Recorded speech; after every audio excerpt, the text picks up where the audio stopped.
ربنا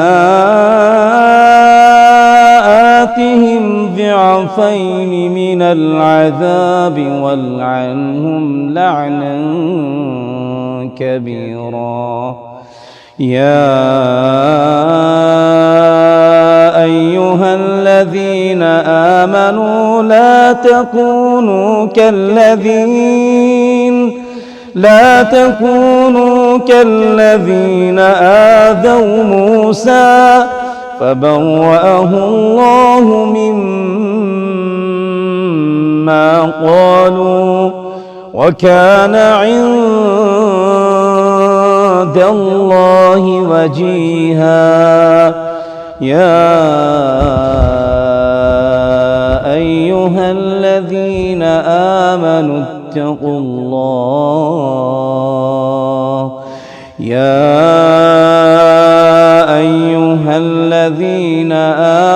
اتقوا الله وقولوا قولا سديدا يصلح لكم أعمالكم ويغفر لكم ذنوبكم ومن يطع الله ورسوله فقد فاز فوزا عظيما إنا عرضنا الأمانة على السماوات والأرض والجبال فأبين أن يحملنها وأشفقن منها وحملها الإنسان إنه كان ظلوما جهولا ليعذب الله المنافقين والمنافقات والمشركين والمشركات ويتوب الله على المؤمنين والمؤمنات وكان الله غفورا رحيما صدق الله العظيم ماشاء اللہ، جزاک اللہ خیر، بارک اللہ فیکم، احسن الجزا۔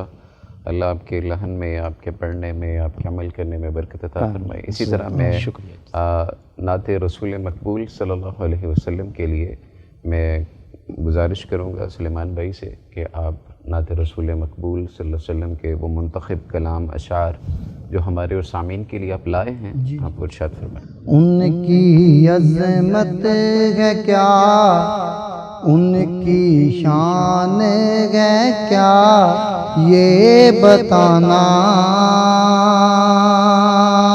جن کی تعریف کرتا زمانہ، ان کی عظمت ہے کیا، ان کی شان ہے کیا، یہ بتانا، جن کی تعریف کرتا زمانہ،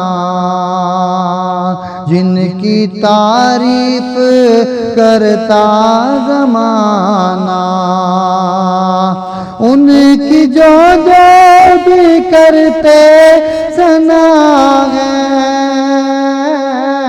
حق پھر بھی نہ ہوتے ادا ہے، ایسا اور نبی رب نے پھر سے کبھی نہ بنانا، جن کی تعریف کرتا زمانہ، ایسا اور نبی رب نے پھر سے کبھی نہ بنانا، جن کی تعریف کرتا زمانہ، جو زمین و فلک کے متی گئے، چاہتے مصطفیٰ کو سبھی ہیں، ان کے جو ہیں غلام پیش کرتے سلام عاجزانہ، جن کی تعریف کرتا زمانہ، ان کے جو ہیں غلام پیش کرتے سلام عاجزانہ، جن کی تعریف کرتا زمانہ، جن کی تعریف کرتا زمانہ، اور بٹ گیا چاند ٹکڑوں میں سارا، مصطفیٰ نے کیا جب اشارہ، بٹ گیا چاند ٹکڑوں میں سارا، مصطفیٰ نے کیا جب اشارہ، معجزہ یہ جدا یہ ہے رب کی عطا، نہ بلانا، جن کی تعریف کرتا زمانہ، معجزہ یہ جدا یہ ہے رب کی عطا، نہ بلانا، جن کی تعریف کرتا زمانہ، اور لمحہ شاکر وہ ہوگا سبحانہ جس گھڑی مجھ کو طیبہ ہے جانا سن لے میرے خدا کرتا ہوں میں دعا یہ روزانہ جن کی تعریف کرتا زمانہ سن لے میرے خدا کرتا ہوں میں دعا یہ روزانہ جن کی تعریف کرتا زمانہ بدغت مصطفیٰ کرتا ہوں میں خدا نے کہنا جن کی تعریف کرتا زمانہ. ماشاءاللہ سبحان اللہ، بہت خوبصورت. اللہ آپ کو دین و دنیا کی اعلیٰ ترین منازل عطا فرمائے. ہماری بات جو آج ہم کرنے جا رہے ہیں وہ یہ ہے کہ معاشرے کے اندر افراد کی جو حیثیت ہے وہ کیا ہے، ان کی کردار سازی کیسے ہونی چاہیے، اور معاشرے کے اندر اگر کوئی کردار خراب ہے، کوئی فرد خراب ہے، تو اس کا معاشرے کے اوپر کیا امپیکٹ آتا ہے، اثر کیا ہوتا ہے.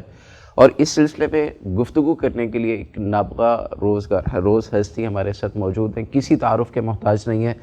پاکستان کے مختلف شعبوں کے اندر انہوں نے اپنی خدمات سر انجام دی ہیں. پروفیسر ڈاکٹر عبدالغفور راشد صاحب حفظہ اللہ تعالی ہیں، اسلامی نظریاتی کونسل کے رکن رہے ہیں، اور اس کے ساتھ ساتھ اب پنجاب قرآن بورڈ کے ممبر ہیں، اسی طرح متحدہ علماء بورڈ کا حصہ ہیں، اور اس سب کے ساتھ ساتھ اتحاد بین المسلمین جو پنجاب کی سطح پہ ہے اس کی سپرویژن اور اس کے اندر ان کی معاونت جو ہے، ان کی خدمات جو ہیں وہ پنجاب گورنمنٹ نے لے رکھی ہیں، اور استاد ہیں. سب سے بڑی بات، معاشرے کی نبض کے اوپر اپنا گہرا ہاتھ رکھتے ہیں. اسی طرح آج ہمارے دوسرے مہمان ہوں گے پروفیسر ڈاکٹر مطیع اللہ باجوہ صاحب حفظہ اللہ تعالیٰ. آپ انہیں الاحسان کی اسکرین کے اوپر ہر ہفتے میں دیکھتے ہیں. ماشاءاللہ وہ بھی استاد ہیں. انٹلیکچوئل لیول اللہ نے بڑا پیک کا عطا کر رکھا ہے، اور اس سب کے ساتھ ساتھ وہ معاشرے کے افراد کی جو زبوں حالی ہے اس کے لیے بھی پیش رہتے ہیں، اس میں اپنی جو بھی حصہ ہے وہ ادا کرتے ہیں معاشرے کی بہتری کے لیے.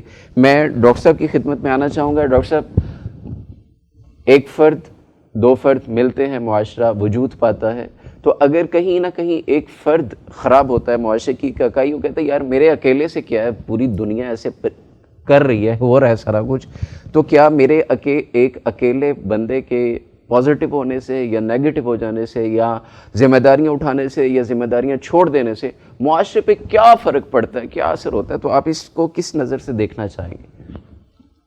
بسم اللہ الرحمن الرحیم. ڈاکٹر صلاح الدین صاحب بہت شکریہ، آپ نے بڑے اچھے ٹاپک پہ اظہار خیال کا بلکہ معروضات پیش کرنے کا موقع دیا ہے. تو آپ نے تعارف میں بہت کچھ کہا. اتنا بڑا استاد میں نہیں ہوں، میں تو آج بھی طالب علم ہوں، اللہ کی عزت میں اور مجھے اس بات پہ خوشی محسوس ہوتی ہے کہ ہم طالب علم ہیں، الحمدللہ سیکھ رہے ہیں. جہاں تک اس بات کا تعلق ہے نا کہ معاشرہ چونکہ افراد سے بنتا ہے، یہ سماج، معاشرہ یہ افراد کے اکٹھ کا نام ہے. تو اگر ایک بندہ برا ہو جائے تو کیا فرق پڑتا ہے، یہ بیسیکلی یہی سوال ہے، سمجھنے والی بات ہے. دیکھیں آپ کے سامنے ایک صف ہے، تو اس صف میں سے اگر ایک بندہ نکل جائے تو اس صف وہ پوری نہیں رہتی. حکم بھی ہے کہ اس خلا کو پورا کیا جائے. بالکل. آپ کے سامنے ایک خوبصورت مکان ہے، سامنے سے ایک اینٹ نکال لیں تو وہ بالکل بھی وہ صحیح نہیں لگے گی. بلکہ بہت پیاری مثال اس میں نبی کریم صلی اللہ علیہ وسلم کی ہے کہ آپ نے فرمایا کہ نبوت ایک ایسا مکان ہے، محل ہے جس میں ایک اینٹ کی کمی تھی، اور سبھی پوچھتے تھے کہ کیوں ہے. جب میں آ گیا تو پھر وہ مکمل ہو گیا، اور محل بالکل وہ جو نا قیامت تک مکمل رہے گا الحمدللہ. بالکل اسی طرح ایک فرد کے نکل جانے سے یا برا ہونے سے بہت فرق پڑتا ہے. ایک یوں بھی مثال لے لیں کہ ایک مچھلی پورے تالاب کو گندا کر دیتی ہے، وہ ایک ہے، اس کے سامنے کتنی مچھلیاں ہیں. برائی کا امپیکٹ بہت زیادہ ہوتا ہے. ٹھیک ہے. اچھائی کا بڑے دھیرے دھیرے امپیکٹ ہوتا ہے. اور پھر یہ ہے نا کہ یہ برائی اور اچھائی کا فرق اتنا زیادہ ہے. اچھائی کرنا پڑتی ہے، سکھانا پڑتی ہے. اخلاق حسنہ سکھانے پڑتے ہیں، اخلاق رذیلہ سکھانے نہیں پڑتے. صفائی کرنا پڑتی ہے، گندگی پھیلانا نہیں پڑتی. گندگی تو موجود ہوتی ہے. مطلب یہ صاف ستھرا ہمارے پاس ایک ہال ہے، کمرہ ہے، اس کو گند نہ پھیلائیں، اس کو ویسے ہی چھوڑ دیں تو یہ گندا ہو جائے گا. گندگی تو یوں پھیلتی ہے، لیکن اچھائی کے لیے بڑی محنت کرنا پڑتی ہے. تو وہ جو برائی نا اس کا امپیکٹ بہت زیادہ ہوتا ہے. اگر ایک فرد ہی غلط ہو جاتا ہے، ایک فرد ہی خراب ہو جاتا ہے تو وہ اس کا امپیکٹ اتنا برا پڑتا ہے کہ وہ سارے ماحول کو گندا کر دیتا ہے. لہٰذا ہمیں ایک اکائی کی، کیونکہ اکائیاں جوڑ کے ہم نے معاشرہ بنانا ہے، ایک فرد کی افراد کو اکٹھا کر کے ہم نے معاشرہ بنانا ہے. تو ایک ایک فرد پہ ہمیں محنت کرنا ہوگی اور اس کی ہمیں اصلاح بھی کرنا ہوگی، کوشش بھی کرنا ہوگی. اس کے لیے وہ اس کی اصلاح گھر میں ہو، ادارے میں ہو، اسکول میں ہو، کسی اس کے جو ڈپارٹمنٹ اس میں ہو. یہ ایک علیحدہ ایشو ہے کہ اس کی کس طرح اس کی اصلاح کرنی چاہیے. باہر ہر فرد کی اصلاح بہت ضروری ہے. بالکل صحیح. یعنی ہر ایک سے فرق پڑتا ہے. یہ بات بالکل غلط ہے کہ کوئی اگر سوچتا ہے کہ میرا کوئی حصہ نہیں ہے، فرق نہیں پڑتا ہے. تو کیا اس ساری صورتحال میں ہم یہ سمجھتے ہیں کہ ہم بحیثیت قوم یا بحیثیت پاکستانی، بحیثیت مسلم، ہم ارریسپانسبل ہوتے جا رہے ہیں؟ ہم یہ سمجھ رہے ہیں کہ یہ کام چونکہ میرا کرنے کا نہیں تھا اس لیے میں یہ تو کروں گا ہی نہیں انٹل دیٹ کہ کوئی مجھے کہتا نہیں کہ بھائی یہ کام کریں. تو کیا اسلام کی جو بنیادیات ہیں، اسلام کی جو اساس ہے، اس چیز کو بھی لے کے کیا وہ بھی ہمیں یہی دعوت دیتی ہے؟ دیکھیں، ہمیں اسلام نے جو چیزیں سکھائی ہیں نا، ان چیزوں میں، ان باتوں میں سب سے بنیادی چیز احساس کی ہے. بالکل ٹھیک ہے. احساس ذمہ داری، احساس وجود، احساس بندگی، احساس خدمت. وہ ہمارے درمیان اتنا آہستہ آہستہ یوں کہیں کہ جسے ختم ہی ہوتا جا رہا ہے، یوں جیسے ہو چکا ہے. جی. یہ بڑا فرق ہے ہمارے افراد میں. ہم میں وہ جو احساس ہے ہمارا ہونے کا، ہمارے وجود کا، ہمارے کام کرنے کا، احساس ذمہ داری ہے، وہ ختم ہوتا جا رہا ہے. جب تک احساس ذمہ داری پیدا نہیں ہوگا، ہم کوئی بھی نہ کام کر سکتے ہیں، نہ اصلاح کر سکتے ہیں، نہ کوئی محل بنا سکتے ہیں، نہ تعمیر کر سکتے ہیں، نہ کوئی بہت بڑا پروجیکٹ ہم لے جا سکتے ہیں. جس طرح ہم کہہ رہے ہیں کہ ہر فرد معاشرے کی ایک بنیادی اکائی ہے. جی. اگر بنیادی اکائی اپنی ہی احساس ذمہ داری چھوڑ دے، اس کو احساس ہی نہ رہے کہ میں نے ذمہ داری کیا کرنی ہے. مثال کے طور پر ایک گھر ہے، گھر میں سب سے بڑا جو ذمہ دار والد ہے. بالکل صحیح. اب والد نے صرف روٹی نہیں کمانی، والد نے اپنے گھر کی پرورش بھی کرنی ہے، ان کی اصلاح بھی کرنی ہے، ان کی ٹریننگ بھی کرنی ہے، ان کی بھی تربیت بھی کرنی ہے، تب جا کے وہ بہترین گھر بنے گا. اور آج کیا ہے، آج ہمارا جو افراد کا، جو اہل خانہ کا آپس میں جو رابطہ اور تعلق ہونا چاہیے تھا، وہ بہت کمزور پڑ گیا ہے. ٹھیک. ہم وسائل مہیا کرتے ہیں، ہم سہولتیں لا کے دیتے ہیں، دنیا جہان کی سہولتیں لا کے دیتے ہیں، لیکن ہم ان کو اپنی صحبت نہیں دیتے، کمپنی نہیں دیتے. وہ جو ٹائم چاہیے تھا، وہ جو پاس بیٹھ کے ایک دوسرے سے ہم نے جو حاصل کرنا تھا، اخذ کرنا تھا، وہ صورتحال بڑی کمزور پڑ گئی ہے. اس کا بڑا فقدان ہے.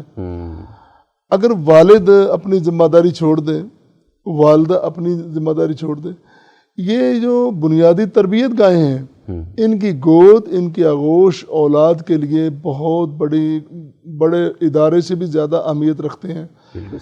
باہر جتنے مرضی ادارے پڑھ لیں، باہر کی دنیا میں چلے جائے، بہترین ادارے سے پڑھ کے آئے، لیکن جو گھر کی باتیں ہوتی ہیں، آپ کو یاد ہوگا، شاید آپ نے وہ نہیں ٹائم دیکھا، میں نے تو دیکھا ہے. ہم دیہاتوں کے رہنے والے، دیہاتوں میں عموماً یہ ہوتا تھا، یہ سوشل میڈیا تو تھا ہی نہیں، اس سے بہت پہلے کی بات ہے. سب سے بڑی تربیت گاہ جو تھی نا، وہ دادی کی گود تھی. بالکل صحیح. نانی کی گود تھی. اس نے بہترین کہانیاں سنانی ہیں، بہترین باتیں سنانی ہیں، بہترین ضرب الامثال انہوں نے دینی ہے. پنجابی کے محاورے آج بھی ہمیں یاد ہے. کبھی بات کریں تو کہتے ہیں یار یہ کہاں سے پڑھے, یہ پنجابی کہاں سے پڑھ لے. ہم نے کہا کہ ہم نے اپنی دادی کی, نانی کی, اپنی ماں کی گود سے یہ سارا کچھ سیکھا ہے. وہ جو تربیت کے اثرات ہیں نا, وہ جو للہیت اور وہ جو اخلاص ہے وہ کہیں نظر نہیں آتا. وہ چمکتے دمکتے اسکولوں میں, اداروں میں نظر نہیں آتا. یہاں لش پش زیادہ ہے, چمک زیادہ ہے اور رونق زیادہ ہے, اور زہری بود و باش یا کہنے کہ رنگ و روغن وہ بہت زیادہ ہے. وہ جو چیزیں ہیں نا وہ جو ملنی چاہیے تو وہ نہیں مل رہی. وہ میں پھر وہی لفظ دہراؤں گا, جو وقت چاہیے اولاد کو, والد کو انہیں وہ وقت دینا چاہیے. جو وقت چاہیے بیوی کو, اب بیوی کو آپ بہترین کپڑے لا کے دیں, بہترین ان کو سہولتیں لا کے دیں, اگر آپ ان کے پاس بیٹھیں گے نہیں, ان کی بات ہی نہیں سنیں گے, وہ تو شکوہ کرے گی. کہتے بھاڑ میں جائے یہ سارا کو, یہ سارا میں نے کیا کرنا ہے, میرے پاس, میرے لیے تیرے پاس 2 گھڑیاں نہیں ہیں. تو وقت بڑا قیمتی ہے, وہ دینا چاہیے, ان کی صحبت اختیار کرنی چاہیے, بلکہ اپنی صحبت میں ان کو لانا چاہیے. اور بسا اوقات کوشش کرنی چاہیے کہ ہم ایسی محافل, ایسی مجالس منعقد کریں, اچھے لوگوں کے ساتھ بیٹھیں, ان کے اخلاق حسنہ جو منتقل ہوں وہ ایک دوسرے کے ہم سیکھیں. یہ ایک بہترین طریقہ ہے تربیت کا, اور اس طرح ہمیں جانا چاہیے. اچھا ڈاکٹر صاحب, مزید بات یہ ہے کہ آپ کی بات سے ایک بات سمجھ آئی کہ اس وقت میں جو تربیت گاہ ہے اس کے اندر ایک خود بگاڑ آ چکا ہے, اور والدین کی بھی تربیت کی اب ضرورت محسوس ہو رہی ہے. دوسری جانب ہم یہ دیکھتے ہیں کہ اہل مدارس ہیں, اہل مساجد ہیں, وہاں پر ایک گناگوں اضافہ ہمیں دیکھنے کو مل رہا ہے. الحمدللہ وہاں پہ آبادی بڑھ رہی ہے, نمازوں کی جو سستی ہے وہ ختم ہوتی نظر آ رہی ہے, کچھ نہ کچھ اضافہ اس میں ہم دیکھ رہے ہیں. لیکن اس ساری عبادات کے باوجود جب انسان کے ساتھ ایک انٹریکشن ہے, اس کا انسان کے دوسرے انسان کے ساتھ مسجد کی باؤنڈری سے باہر اس کا کوئی معاملہ ہے, تو پھر ہم دیکھتے ہیں اخلاقیات نہیں ہے, پھر ہم دیکھتے ہیں کہ کردار کے اندر بہت بڑے جھول ہیں, پھر ہم دیکھتے ہیں کہ ایک فلاح ہے, ایک کمی ہے جو معاشرے کی بتدریج بگاڑ کا سبب بن رہی ہے. تو کیا عبادات برائیوں سے نہیں روک پا رہی ہیں, یا عبادت کی وہ اسپرٹ ہم حاصل نہیں کر پا رہے جو چاہیے تھی؟ میں اس کو ذرا دوسرے طریقے سے دیکھوں گا. میں سمجھتا ہوں کہ ہر چیز کی بنیاد میں دیکھنی چاہیے. بالکل صحیح. ہماری بنیاد میں بڑا بگاڑ ہے. مثلاً حرام ہے نا, حرام کھا کے آپ جتنی مرضی عبادت کر لیں وہ بالکل مقبول نہیں ہے. بالکل ٹھیک. رسول کریم صلی اللہ علیہ وسلم نے فرمایا کہ یہ جو تمہیں شخص نظر آ رہا ہے, اتنی محنت کر رہا ہے, نماز پڑھ رہا ہے, گڑ گڑا رہا ہے, رو رہا ہے, سارا کچھ کر رہا ہے, اس کی کوئی قبولیت نہیں. کیوں؟ اس کا لباس حرام, اس کا کھانا حرام, اس کا پینا حرام. اب جو ایک تو ہے نا کارکنان, عمل کرنے والے افراد, ان کا یہ جو معاملہ ہے نا دیانت اور بددیانتی والا, وہ بہت زیادہ محل نظر ہے. ٹھیک. اب جو مربی حضرات ہیں, علماء کرام ہیں, اسکالرز ہیں, اتالیق ہیں, جی, وہ بھی تو وہی کمائی کھا رہے ہیں نا. وہ اپنے طور سے حلال لے رہے ہیں. وہ کہتے ہیں کہ ہم تو پورا ٹائم دیتے ہیں, ہماری اپنی اتنی سیلری, ہمارا اتنا کمٹمنٹ ہے, اتنا وقت دیں گے, اتنے پیسے لیں گے, ہم حلال کھا رہے ہیں. لیکن اسی جگہ سے آ رہا ہے نا, جی, اسی مخزن سے, اسی خزانے سے آپ لے رہے ہو. وہ اب بیت المال کہہ رہے ہیں, جو بھی کہہ رہے ہیں, وہ تو ایک ہی ہے نا. تو یہ کس طرح سارا معاملہ ٹھیک ہوگا؟ جب تک دیکھیں نبی کریم صلی اللہ علیہ وسلم جب اپنے ساتھیوں کو ساتھ لے کے مکہ سے مدینہ منورہ گئے, تو سب سے پہلے آپ نے معاشی حالات پہ نظر ڈالی, اس کا بندوبست کیا. بالکل صحیح. یہ جو ان کا اخوت ہے, جو بھائی چارہ قائم کیا ان کے درمیان, مہاجر اور انصار کے درمیان, کیا تھا؟ معاشی طور پہ کوئی بدحال نہ رہے, کسی کو کوئی غلط راستہ سوچنا ہی نہ پڑے, اس کو پوری خوراک ملے, پورے وسائل ملے. اور پھر کس طرح انصار مدینہ نے اپنے سارے وسائل لا کے نبی کریم صلی اللہ علیہ وسلم کی خدمت میں پیش کر دیے, اور یوں ایک ایسا ماحول بن گیا. اس وقت کوئی ایسا بندہ نہیں بچا جو بھوکا سونے والا ہو, بالکل, جو پریشان رہنے والا. ان کی کم از کم یہ معاشی پریشانیاں دور کر دی نا. ہماری معاشی حالت درست نہیں نہ ہوگی, جی, نہ سود کا نظام ختم ہوگا, نہ اللہ رسول سے ہماری جنگ ختم ہوگی, نہ یہ جو بے برکتی وہ ختم ہوگی, ہمارے مدارس بھی آباد رہیں گے، مساجد بھی کھلی رہیں گی، سجدے بھی ہوتے رہیں، نمازیں بھی ہوتے رہیں، لیکن وہ صحیح رنگ تب نظر آئے گا جب ہم اس طرف سوچیں گے. ٹھیک.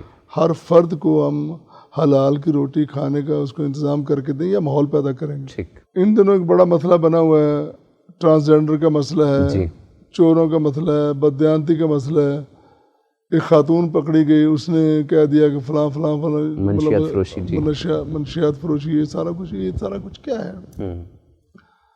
میرے سامنے حضرت عمر رضی اللہ تعالیٰ عنہ کا وہ فرمان آتا ہے کہ ایک ایسا بندہ چوری کرتا ہے، اس کے پہلے حالات دیکھو اس نے چوری کیوں کی ہے.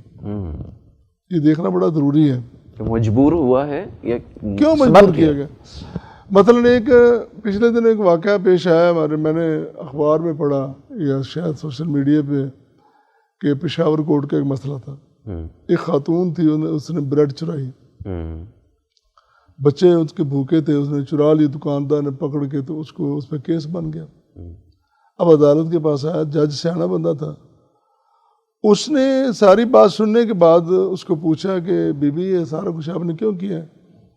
اس نے کہا میں کہاں لے جاؤں دیانت امانت کو، میرے سامنے میرے بچے بلک رہے تھے بھوک سے، وہ مر رہے تھے، تو میں نے روٹی پکڑ کر ان کو کھلا دی. میں کتنی کو دیر دیکھتی وہ رو رہے ہیں، کب تک میں برداشت کرتی. بالکل صحیح. تو انہوں نے وہ بجائے اس کو سزا دینے کے، وہ دکاندار کو ذمہ دار ٹھہرایا اور وہ جو مقدمہ بنانے والے ان کو، اور پھر انہوں نے ذمہ داری لگائی کہ بیت المال سے اس کے لیے اہتمام کیا جائے، اس کی بھوک کا بندوبست کیا جائے. سبحان اللہ. معاشرے کی اصلاح کے لیے تعلیمی ادارے جو ان کا کام بنتا ہے وہ کما حق کو کر پا رہے ہیں یا نہیں کر پا رہے، فلاح یا خلا کہاں پر ہے، خرابی کہاں پر ہے، اسے کیسے دور کیا جا سکتا ہے؟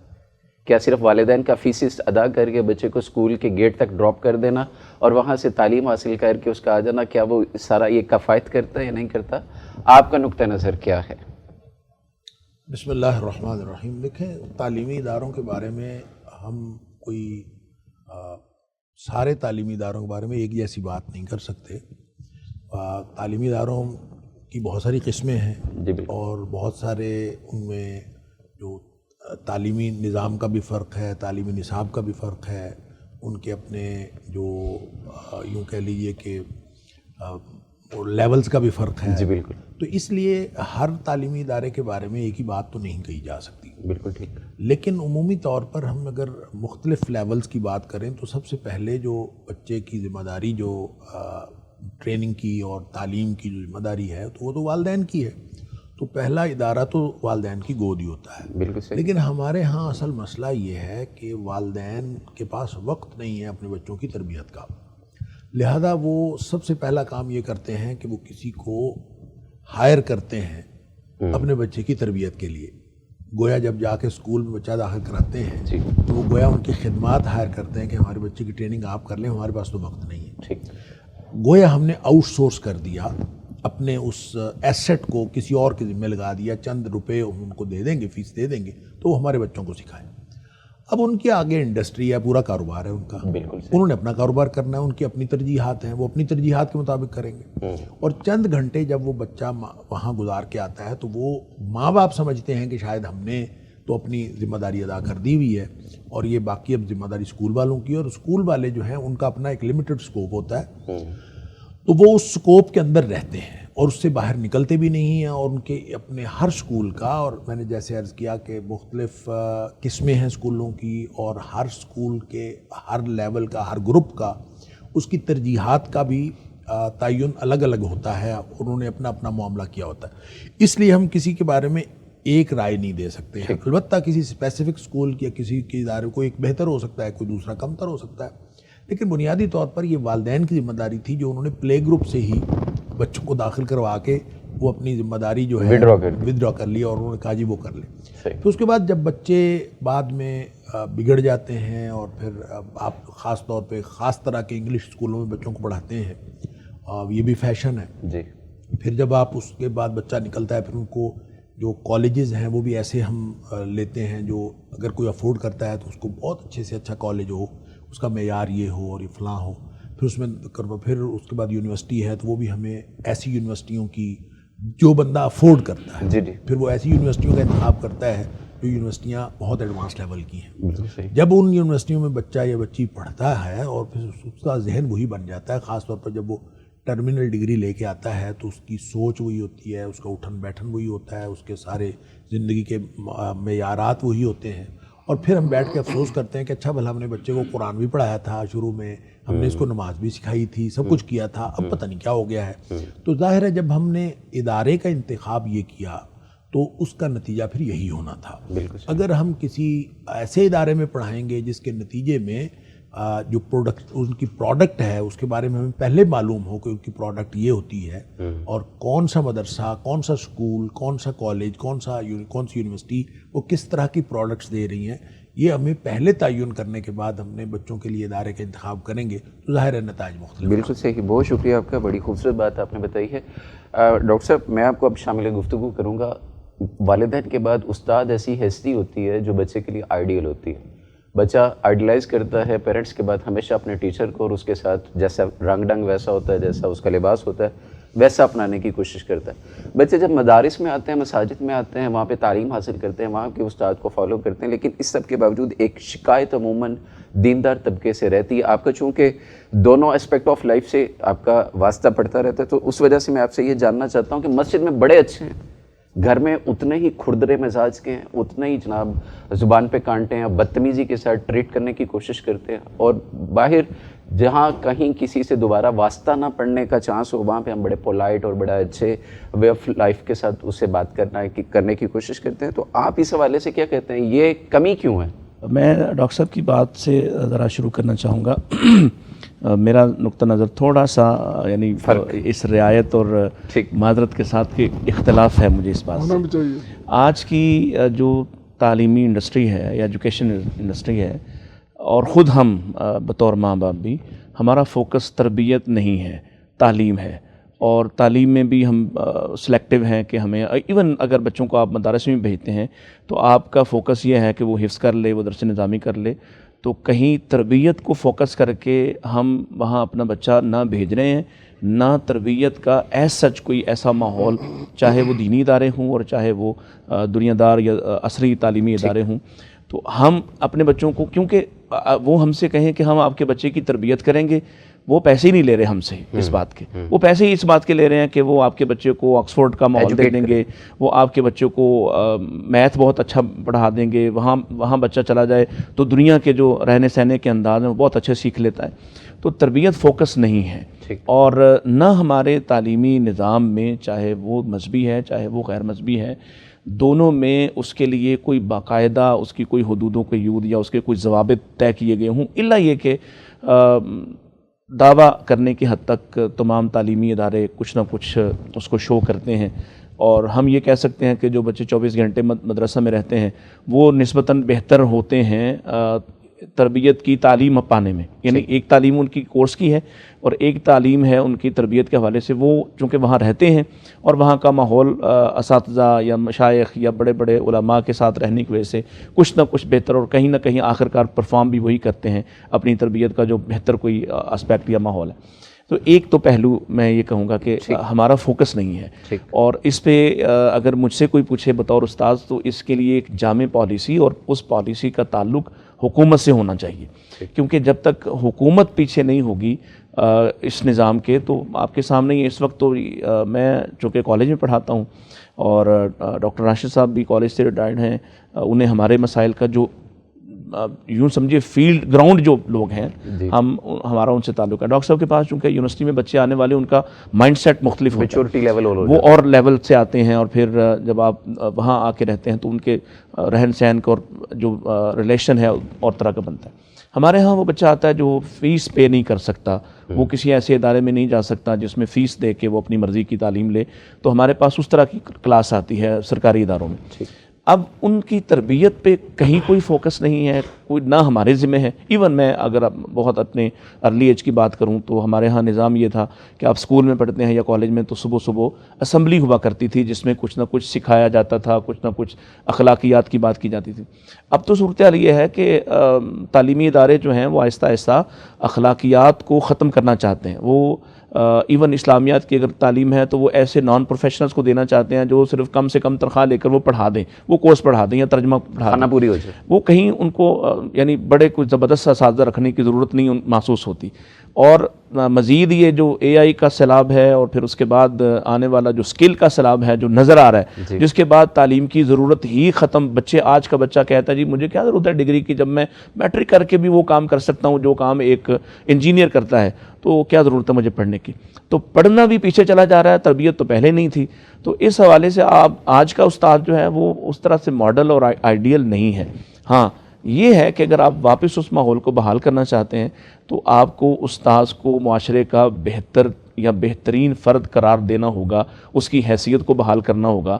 آپ نے اسے اگر وہ مدرسے میں ہے تو آپ نے اس کو سب سے کم ترین تنخواہ اور سہولیات کے ساتھ رکھا ہوا ہے، اور اگر وہ سرکاری اداروں میں ہے جو ہمارے ساتھ ہو رہا ہے، ہم چونکہ تینوں ہی سرکاری اداروں میں پڑھانے والے، تو جو مشکلات ہمیں فیس کرنا پڑ رہی ہیں اور جس طرح سے کچلا جا رہا ہے تاکہ ان کی جو لائف ہے وہ بالکل کرش ہو جائے، اس کے بعد کون تربیت کرے گا؟ بالکل صحیح. رسول اللہ صلی اللہ علیہ وسلم کے بارے میں ہم کہتے ہیں کہ اللہ تعالیٰ نے آپ کو معلم بنا کر بھیجا. تو مجھے بس ذرا ہمارے کچھ واعظین خطباء سے تھوڑا اختلاف رہتا ہے کہ وہ شاید اس سیرت کو اس پہلو سے نہیں پڑھتے. نبی علیہ الصلوۃ والسلام کی زندگی کو اگر آپ تھورلی پڑھیں تو اللہ کے رسول صلی اللہ علیہ وسلم کی لائف بہت بہترین تھی. آپ کے پاس جو سہولیات ہوتی، آپ بہترین سہولیات کو استعمال کرنے والے تھے. یہ بات اختیاری ہے کہ آپ اپنی اضافی چیزیں جو ہیں وہ قربان کرتے ہیں، لوگوں پہ ترجیح دیتے ہیں، لوگوں پہ خرچ کرتے ہیں، لیکن ایسا نہیں ہے کہ آپ نے کوئی مسکینی کی زندگی کبھی گزاری ہو. وہ آپ نے اپنی مرضی سے خرچ کیا، تقسیم کیا. بطور معلم یعنی لوگ آپ کے لباس کو دیکھتے تھے تو اس پر انہیں یہ خواہش ہوتی تھی کہ ہم بھی ایسا لباس پہنیں.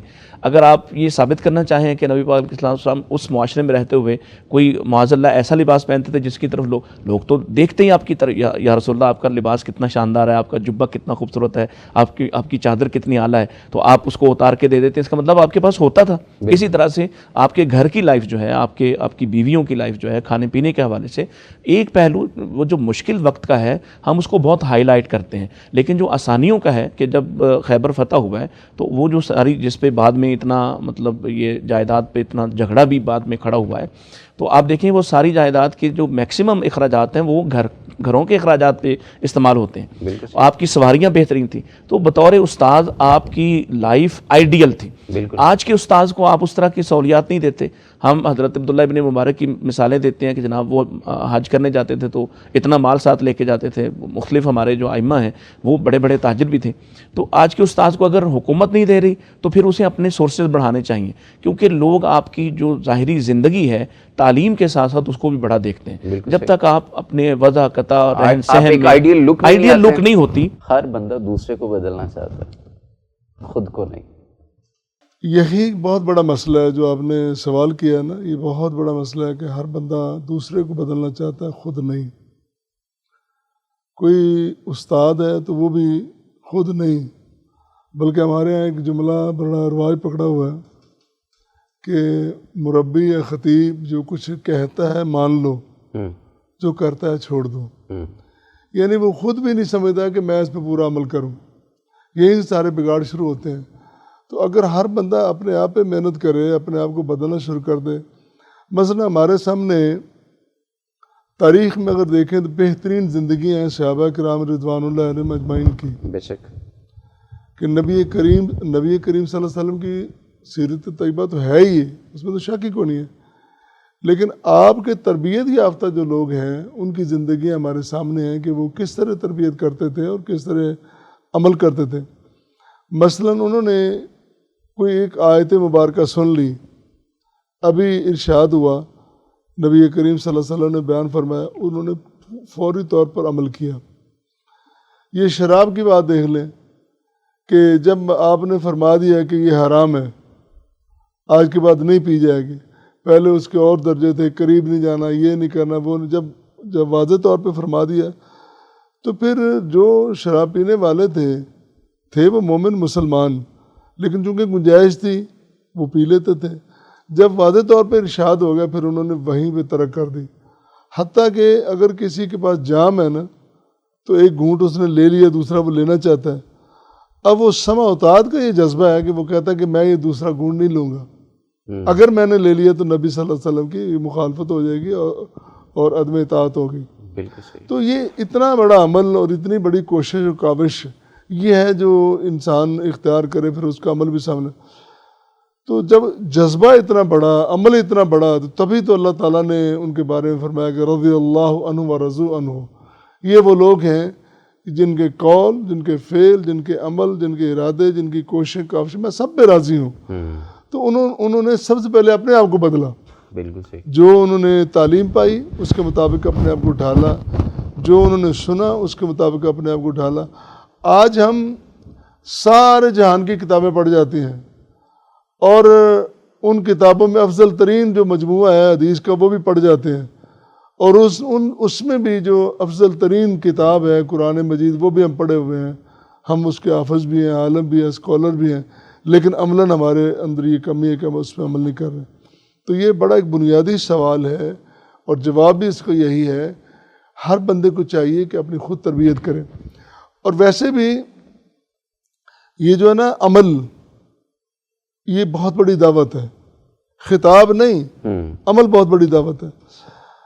نبی کریم صلی اللہ علیہ وسلم کی جو حیات طیبہ ہے 40 سال آپ نے لوگوں میں گزارے، اور 40 سال گزارنے کے بعد فرمایا کہ لبثت فیکم عمرا، میں نے تمہارے درمیان عمر گزار دی. بالکل ایسے. یعنی میری 40 سال بڑی عمر ہے جو میں نے گزار دی. اب بتاؤ تم نے مجھے کیسا دیکھا ہے؟ تو ساری قوم بھیا کا آواز کہتی ہے کہ ہم آپ کو دیکھ رہے ہیں کہ آپ صادق ہیں، آپ امین ہیں، آپ کبھی جھوٹ نہیں بولتے، کبھی بددیانتی نہیں کرتے. تو یہ ایک سب سے پہلا جو طریقہ تھا دعوت کے لیے، آپ نے اپنا عمل پیش کیا. وہ کلمہ تو بعد کی بات ہے، وہ بعد میں کہا کہ قولوا لا الہ الا اللہ، وہ بعد میں ہے. پہلے آپ نے اپنا عمل پیش کیا کہ میں نے تمہارے سامنے یہ زندگی گزاری ہے، اس زندگی کے متعلق تم بتاؤ کہ کیا سوچتے ہو. تو عمل جو ہے نا انسان کا، وہی ایک بہت بڑی دعوت ہوتی ہے اور اس کو اختیار کرنا چاہیے، تو سارے معاملہ انشاءاللہ درست ہو جائیں. بالکل صحیح. بہت شکریہ ڈاکٹر صاحب. میں آپ سے یہ جاننا چاہوں گا کہ چونکہ مادیت پرستی کا ایک بہت زیادہ ہمارے ہاں سیلاب امڑ آیا ہے، اس کے ساتھ ساتھ پیسے کی معیشت پہ جو اپنا دباؤ ہے، اس کے باوجود پیسے کی ایک ہوس میں میں سمجھتا ہوں معاشرہ مبتلا ہو چکا ہے. ایسی صورت میں ٹک ٹاک ہے، ریل ہے اور سوشل میڈیا کا اس طرح کا استعمال ہے جس کے دو پہلو ہیں. ایک تو پہلا پہلو ہے پیسے کی کمائی کے سبب کا، دوسرا رانگ انفارمیشن اور اس طرح کے ایک سیلاب کا. ایسی صورت میں یہ جو دوڑ لگ گئی ہے ایک نوجوانوں میں، یہ معاشرے کو کہاں تک برباد کر چکی ہے یا کر رہی ہے؟ اس کی روک تھام کیسے ممکن ہے، یا اس کے اندر جو اصلاحات ہیں یا پازیٹیو اسپیکٹ ہے وہ کیسے داخل کیا جا سکتا ہے؟ میرا خیال ہے اس کے بارے میں کچھ بات باجوہ صاحب نے پہلے بھی کی ہے.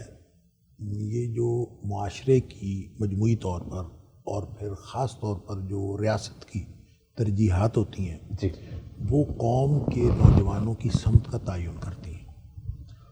اگر کسی معاشرے میں اساتذہ کی عزت زیادہ ہوگی تو نوجوان استاد بننے کی کوشش کریں گے. بالکل ٹھیک. جس چیز کی زیادہ عزت احترام ہوتا ہے، دیکھیں جب حضرت امام غزالی رحمہ اللہ کے بارے میں آتا ہے کہ جب وہ مدرسہ نظامیہ بغداد میں صدر مدرس تھے، اور صدر مدرس کی اس وقت جب سواری گزرتی تھی تو وقت کا جو خلیفہ ہے وہ بھی رک جاتا تھا اور حسرت کرتا تھا کاش میں صدر مدرس ہوتا. یعنی آپ یہ اندازہ کریں نا کہ استاد کی عزت اتنی تھی، خلیفہ حسرت کرتا تھا کہ میں یہ ہوں. تو جب آپ کسی معاشرے میں تعلیم کو، محنت کو، دین کو، تقوی کو، کردار کو اہمیت دیں گے اور اس کی عزت ہوگی تو لوگ وہ بننے کی کوشش کریں. ہمارے دیہات میں مطلب میں نے خود سنا کہ میرے والد صاحب رحمۃ اللہ علیہ جب جایا کرتے تھے دیہات میں تو صرف دین کی تبلیغ کے لیے جاتے تھے، اور انہوں نے پوری زندگی اس میں گزاری. اور لوگ جو ہیں انہوں نے بتایا، اور ہمارے ایک بزرگ وہ ابھی بھی موجود ہیں، انہوں نے مجھے بتایا کہ ہمارے گاؤں کے بچے کہتے تھے کہ ہم نے بڑے ہو کے مولوی محی الدین بننا. اللہ اکبر. یعنی جس کی جتنی عزت ہے نا، بچے کو تو فیسینیٹ وہ کرے گا نا، بالکل ڈیفینیٹ، کہ میں نے وہ بننا ہے جس کی عزت احترام ہے، اور وہ بننے کی کوشش کرتا ہے. لہذا جب جس معاشرے کے اندر دیکھیں ٹک ٹاک پہ یا سوشل میڈیا پلیٹ فارمز کے اوپر لوگوں نے بے حیائی کا کانٹینٹ دیا، اپنی روزی کو حرام کیا، جو کچھ بھی کیا حرام ذرائع اور اختیار کیے، یہ ان کا اپنا گناہ ہے. لیکن ایک ہمارا اجتماعی گناہ ہے کہ ہم نے اجتماعی طور پر ان پلیٹ فارمز کے اوپر کمائی کرنے والوں کو معاشرے میں عزت دی ہے. بالکل صحیح. جب ہم نے ان کو معاشرے میں عزت دی ہے تو یہ اصل میں نوجوان کو مایوس کیا ہے اس بات نے کہ جب معاشرے میں عزت ٹک ٹاکر کی ہے یا معاشرے میں عزت اس شخص کی ہے جس کا ویلاگ زیادہ ہے، جس کے ویورشپ زیادہ ہے، جس کی کمائی زیادہ، وہ کہتا ہے اتنے ڈالر، اتنے $1000 وہ کما لیتا ہے اور اتنے اس کے ملینز میں جو ہے وہ فالوورز ہیں. تو جب معیار یہ رہ گیا ہے اور ریاستیں بھی اس کو ریاستیں بھی اس کو انڈورس کرتی ہیں اور یہ پھر لوگوں کو یہی فیسینیٹ کرے گا، تو آپ لوگوں کو یہاں تک کہ قومی اعزازات تک سے نوازا گیا اس بنیاد پر کہ انہوں نے اس میں سوشل میڈیا کے اوپر خدمات سر انجام دی ہیں. تو یہ اصل میں سمجھتا ہوں ہم نے ایک اجتماعی جرم کیا ہے ہمارے معاشرے نے اور بالعموم اور خاص طور پہ ہماری ریاست نے، کہ جو قابل عزت پیشے تھے اور جو قابل عزت جن کو مقام دیا جانا چاہیے تھا ان کو ترجیح نہیں دی، اور یہ جو لوگ خود سے غلط کر رہے تھے ہم نے ان کو انڈورس کر دیا. اگر ہم اس کو انڈورس ہی نہ کرتے، معاشرتی سطح پر ان کی حیثیت یہ رہتی، تو شاید نوجوان اتنا مایوس نہ ہوتا اور اپنی تعلیم سے اور اپنی ڈگریوں سے مایوس ہو کے وہ اس طرف جانے کی کوشش نہ کرتا. اب سب کو معلوم ہے کہ آپ بے شک جتنی مرضی بڑی بے حیائی کریں، جو مرضی کریں، جتنا کانٹینٹ بکے گا، جتنا کانٹینٹ دکھے گا اتنا بکے گا. لہٰذا وہ دکھانے کے لیے وہ بے حیائی کی بھی ہر حد پار کرنے کے لیے تیار ہے، اور اس لیے کہ اس کو پتہ ہے کہ اینڈ آف دا ڈے جب میں کمائی زیادہ کر لوں گا تو معاشرے میں میری عزت بھی ہو جائے گی، تو اس کو پھر وہ بے حیائی بھی نہیں لگتی. تو ہمارے پورے ٹرینڈز جو ہیں، نہ اخلاق کی کوئی صورتحال رہی اور نہ کوئی کردار کی صورتحال رہی، اور آہستہ آہستہ ہم ڈیٹیریٹ ہوتے جا رہے ہیں اور نوجوان کی ترجیحات بدلتی جا رہی ہیں. وہ نوجوان جس نے محنت کر کے ڈگری لی ہے، انجینئرنگ کی ہے، اس نے میڈیکل ڈاکٹر بنا ہے، یا اس نے بہت محنت کر کے، اس کو پتہ ہے کہ میں لگی بندی ایک تنخواہ ہے، اور اس تنخواہ میں سے بھی جو ہے وہ گورنمنٹ کے آئے روز جو ہے وہ نئی پابندیاں لگتی رہتی ہیں، اور اس کے پاس نہ معاشرتی طور پر وہ ریکگنیشن ہے، نہ اس کے پاس فائنینشلی وہ اسٹیبلٹی، اس کو رسپانس ملتا ہے، کچھ بھی ایسا نہیں ہے. تو نوجوان کس وجہ سے اس طرف جائے؟ لہذا نوجوان بھی اسی طرف جاتا ہے جن کو معاشرے میں بھی عزت ہے اور فائنینشلی بھی بندہ اسٹرانگ ہو. بالکل صحیح. بہت شکریہ آپ کا. ڈاکٹر صاحب، آپ کی طرف آؤں گا. ایک بڑا نازک پہلو ہے، چونکہ ہم بات کر رہے ہیں افراد کی اصلاح کی اور اس کے ذریعے معاشرے کی اصلاح کی. آج کل کا انسان موبائل اتنا یوزڈ ہو چکا ہوا ہے اپنے ہاتھوں میں استعمال کرنا کہ اگر اس سے لے لیا جائے تو میرا خیال ہے شاید اس سے دورہ پڑ جائے گا یا اس کی نیند اڑ جائے گی اگر کسی کا فون اس سے لے لیا جائے. اور یہ ڈاکٹر صاحب پہلے گفتگو کر رہے تھے آپ کی شمولیت سے پہلے، انہوں نے تھوڑا سا اشارہ کیا. میں چاہتا ہوں تھوڑی سی بات کھول دی جائے کہ انسان جب اپنے سارے دن کے معاملات سمیٹ کر گھر جاتا ہے تو پھر بھی موبائل ہی ہوتا ہے، سوتے وقت تک موبائل ہوتا ہے. بیوی بچوں کے لیے اس کے پاس ٹائم نہیں ہے، ایک دوسرے کو سمجھنا سمجھانا، معاملات کون فیس کر رہا ہے، کیا فیس کر رہا ہے، کس سینیریو میں جی رہا ہے. اور یہ ایک ڈپریشن کی حد تک یہ چیزیں بڑھتی چلی جا رہی ہیں. اور میرا خیال یہ ہے کہ خامد اور بیوی کے درمیان ایک جدائی اور ایک بے ثباتی کا جو ایک تعلق ہے وہ بھی ڈیولپ کرنے کی یہ ایک مضموم کوشش بن رہا ہے. تو آپ اس کی اصلاح کے لیے یا کیسے اس کو اوور کم کیا جا سکتا ہے، کیا کہیں گے اس پہ؟ دیکھیں، آپ نے خود ہی کہا یہ بڑا نازک پہلو ہے. نازک پہلو تو اس حد تک ہے، یہ ادراہ تفنن کہ آپ کہتے ہیں بیویاں کہتی ہیں ہماری سوکن ہے. ہاں نہیں، وہ بیویاں کہیں سوکن ہیں تو وہ بھی تو یعنی مرد کی موجودگی میں وہ بھی اسی میں مگن ہوتی ہیں. والد کی موجودگی میں بچے پاس بیٹھے ہو کر بھی وہ وہاں نہیں ہوتے. وہ ہر کسی کی اپنی اپنی دنیا ہو گئی ہے. جی. بہرحال میں یہ سمجھتا ہوں کہ جس طرح سے ایک فیملی یونٹ جو ہے وہ اس تنزل کا شکار ہے، آپسی رابطہ اور باہمی محبت جس طرح سے دم توڑ رہی ہے، ایک گھر میں رہتے ہوئے آپ کو ساتھ والے فرد کی مجبوریوں کا، اس کے احساسات کا، اس کی جذباتی کیفیات کا اندازہ نہیں ہوتا. اس میں کچھ تو ہماری غلطیاں بھی ہیں، ظاہر ہے کہ اس میں ہماری جو لائف ہے وہ اپنے ان چیزوں کو پورا کرنے میں یا ان ضرورتوں کو پورا کرنے میں دو جابز ہیں، صبح شام رات کا کام ہے، اس میں بچوں کی لائف سرکل اور ہے، خاوند کی جو لائف سرکل ہے وہ بالکل ڈیفرنٹ ہے. خاتون اگر گھر میں رہنے والی ہے تو ویسے ہی صبح سے لے کے، یعنی وہ اتنے مختلف لوگوں کو ایک ہی وقت میں ڈیل کر رہی ہوتی ہے کہ ایک نے 6 بجے 7 بجے اپنی جاب کام پہ جانا ہے اور دوسرے نے 12 بجے جانا ہے، تو اس کے پاس تو یہ، اور پھر ایک نے رات کو 9 بجے گھر آنا ہے تو دوسرے نے 2 بجے گھر آنا ہے، تو اس کے لیے تو ویسے ہی مشکل ہوگی. اس دوران وہ بھی اپنی انٹرٹینمنٹ کے لیے کچھ نہ کچھ مواقع تلاش کرتی ہے کہ میں کہاں مطمئن ہو سکتی. ان سب چیزوں میں اگر آپ واپس آتے ہیں، جو شرعی ایک ماحول ہمیں ملتا ہے رسول اللہ صلی اللہ علیہ وسلم کے زمانے سے یا آپ کی تعلیمات سے، تو آپ اپنے گھر میں اگر صبح کرتے ہیں اور اس میں کچھ وقت اپنے بچوں کے ساتھ گزارتے ہیں، یا کچھ ٹائم طے کر لیں کہ اس وقت کے بعد آپ کا جو موبائل ہے وہ آف ہوگا، آپ کا گھر کا انٹرنیٹ بند ہوگا، یا اس ایج کے بچوں تک آپ انہیں موبائل نہیں دیں گے یا کنٹرول دیں گے، جی، تو کچھ نہ کچھ واپسی ہو سکتی ہے. ادروائز تو صورتحال اس قدر خوفناک ہے کہ آپ کے ہاتھ میں کچھ نہیں ہے. اور آپ واقعی وہ بے ہوش ہونے سے اگلی بات ہے کہ اگر آپ مثلا کل ہی میرے پاس ایک فیملی آئی ہوئی تھی اور انہوں نے کہا کہ جوان بیٹی ہے، تو ہم نے فون واپس لیا ہے تو اس نے بہت ہی برا رویہ اور رد عمل دیا ہے، اس حد تک کہ خودکشی کی کوشش کی. اور جب فون دے دیا ہے تو اب وہ بالکل ہی ہم سے ہی لا تعلق ہے اور وہ اپنی دنیا میں رہے. تو یہ ایک بڑا سنجیدہ مسئلہ ہے، اور یقیناً جیسے ڈاکٹر صاحب ذکر کر رہے تھے، پھر اس میں آ جا کے ہمارے پاس جو اختیار بچتا ہے، ہم حکومت سے ہی کہیں کہ جناب یہاں بھی یہ جو رات دن کے آپ نے فری پیکیجز دیے ہوئے ہیں، تو کچھ بیریئر ایسا بھی ہو. آپ نے اس کی سپیڈ کنٹرول کی ہے، آپ نے کچھ سائٹس کنٹرول کی ہیں، تو کچھ ایسا بھی ہو. ہمیں تو حکم دیا گیا ہے جناب آپ تعلیمی اداروں میں بھی وائی فائی عام کر دیں، اور اتنا عام کر دیں کہ جو جس مقصد کے لیے استعمال کرنا چاہے کر سکتا ہے. تو ہم مساجد میں لگا دیتے ہیں کہ جناب آئیں اور بیٹھیں یہاں آ کے سرفنگ کریں. تو یہ پرابلم جو ہے اوورآل وہ ہمارے سروں سے اوپر سے گزر گیا ہے. اب واپسی آپ دیکھیں، جن لوگوں نے اس کو ایجاد کیا ہے ان کی لائف دیکھیں، وہاں کیا حالات ہیں، وہاں کیا ماحول. یہاں کچھ دنوں ابھی حکومت نے یہ جنگی یا ایندھن کی وجہ سے ہی 8 بجے تک کی پابندی لگائی. میں لاہور میں دیکھ رہا تھا کہ دنیا بھر کے تمام تاجر جتنے بھی جس قسم کے بھی ہیں، اس سر پہ بازو رکھے ہوئے تھے کہ جناب ہم مر گئے جی، ہمارا کاروبار تباہ ہو گیا. بھئی کیوں تباہ ہو گیا؟ اس لیے کہ جی 8 بجے کے بعد رات کو 2 بجے تک ہمیں دکان کھولنے اور کاروبار کرنے کی اجازت نہیں. آپ کو اگر انہوں نے یہ تو نہیں منع کیا کہ آپ فجر کے بعد نہ کھولیں، بالکل، تو ہم اس کاروبار اس لائف سٹینڈرڈ پہ آنا نہیں چاہتے. اگر آپ اپنا کام شروع کرتے ہیں صبح کے وقت کرتے ہیں، اسی طرح آپ اپنی تعلیم ہے. اچھا، آج تک ہم تینوں ایجوکیشنسٹ ہیں، ابھی چھٹیاں ہو گئی، میرے خیال کل آخری دن ہے بچوں کے اسکول جانے کا، اور اس کے بعد وہ اگلے 3 ماہ گھر ہوں گے. وہ 3 ماہ گھر ہوں گے تو کیا کریں گے؟ ہم کیا کروائیں گے ان کو؟ اور ہم نہیں دیکھ رہے کہ یار یہ انگریز کا بنایا ہوا ایک نظام تھا، اس کی مجبوریاں تھیں، اس نے ہمیں ایک کام پہ لگا دیا کہ ٹھیک ہے جناب گرمی ہے تو گھر بیٹھ جائیں. آج اداروں میں اے سی لگے ہوئے ہیں، پنکھے موجود ہیں، آپ ٹائمنگ بدل دیں، آپ صبح 6-7 بجے بلا لیں، 3-4 گھنٹے کا اسکول کر لیں. پورے سال میں شاید ہم 200 دن سے زائد چھٹیاں کرتے ہیں. تو جن بچوں کو آپ نہ پڑھنے دے رہے ہیں، نہ ان کو آپ کہیں مصروف ہونے دے رہے ہیں، وہ گھر میں کیا کریں گے؟ آج جو ان کے گیجٹس ہیں وہ ہر وقت اس میں مصروف رہیں گے. پھر ہم کوئی پابندی لگا ہی نہیں سکتے.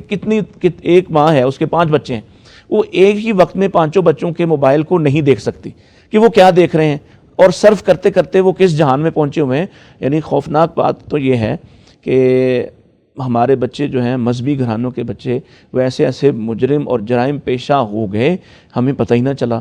آپ کے سامنے میں وہ بات نہیں دہرانا چاہ رہا. ایسی سائٹس تک پہنچے، ایسی ڈارک ویب سائٹس پہ پہنچے جہاں سے جرم اور جرائم کا سلسلہ شروع ہوتا ہے. تو بات بہت آگے نکل گئی ہے. واپس آئیں گے تو ظاہر ہے یا تو تربیت کریں آپ، تعلیمی ادارہ، گھر اور حکومت، یہ تینوں ایک پیج پہ آئیں تو پھر شاید واپس. میڈیا کے توسط سے آپ جیسے اسکالر سے، آپ جیسے مشائخ سے، اساتذہ سے رہنمائی لے سکتے ہیں، آواز دے سکتے ہیں کہ بھائی اس کے اندر اصلاح کی ضرورت ہے اور اس کو چینج کرنے کی ضرورت ہے. میں ڈاکٹر صاحب آخری سوال آپ سے، ایک اچھے معاشرے میں ایک کامیاب انسان کی اخلاقی جو خوبی ہے وہ کیا ہے؟ میں یہ آپ سے آخری سوال. یہ چھوٹا سا سوال ہے، اس کے جواب میں تو تقریر کا موضوع ہے یہ جو آپ مجھے بتا رہے ہیں. یہ چھوٹا سا آخری سوال آپ نے کیا ہے. سر سوال چھوٹا ہوتا ہے، جواب تو آپ. اللہ اکبر، پوری زندگی کا سوال ہے حضرت. اخلاقی ذمہ داری کیا ہے؟ آپ ایک فرد ہیں اور فرد کے اوپر ارد گرد جیسے جیسے اس کے معاشرے کے ساتھ انٹریکشن ہوتا جاتا ہے اس کی ذمہ داری بڑھتی جاتی ہے. اگر وہ جنگل میں اکیلا کھڑا ہے تو اس کی اپنے اوپر ذمہ داری ہے، اور اپنی ہی ذمہ داری ہے اپنے آپ.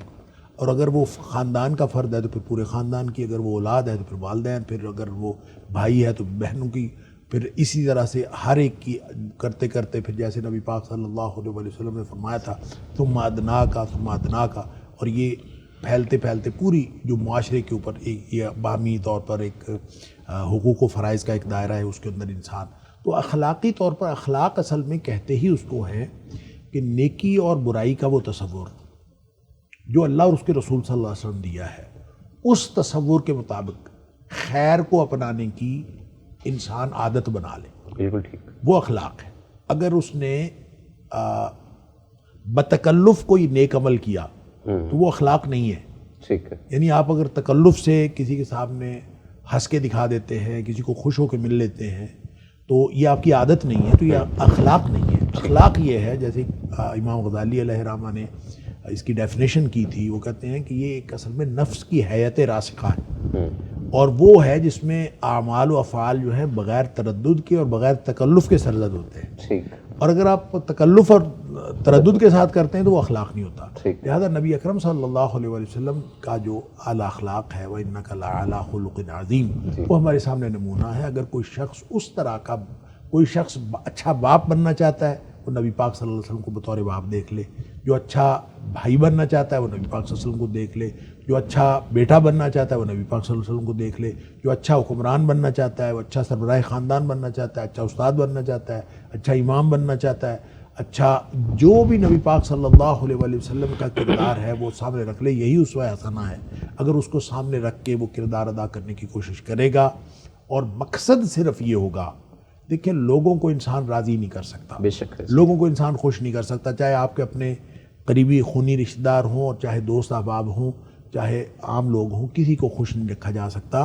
لیکن اگر آپ ان کی خوشی کا خیال اس لیے رکھتے ہیں کہ میرا اللہ راضی ہو جائے، اور ان کے ساتھ آپ اچھے اخلاق کا مظاہرہ اس لیے کرتے ہیں کہ آپ کا اللہ راضی ہو جائے، اور اللہ کی رضامندی اور اللہ کا حصول اور اللہ کی ناراضی سے بچنے کی تڑپ اگر آپ کے اندر موجود ہے، یہ ہے وہ اخلاق کا معیار جو اصل میں چاہیے اور جو مطلوب ہے۔ اگر ایسا انسان پیدا ہوگا تو اپنی کوشش، اور لا یکلف اللہ نفسا الا وسعہا، اپنی استطاعت کے مطابق یہ کردار ادا کرنے کی کوشش کرے گا تو انشاءاللہ وہ دنیا میں بھی کامیاب ہوگا، آخرت میں بھی۔ انشاءاللہ، بہت شکریہ آپ کا۔ اور ڈاکٹر صاحب آخری بات آپ سے، چونکہ ہمارے پروگرام کا وقت جو ہے وہ اپنے اختتام کی جانب ہے، تو آج کے اس فتنوں کے دور میں ڈاکٹر صاحب نے بھی کچھ روشنی ڈالی، میں چاہتا ہوں کچھ آپ اپنے خیالات کا اظہار کریں کہ فتنوں کی اس بارش میں بھیگنے سے بچنا کیسے؟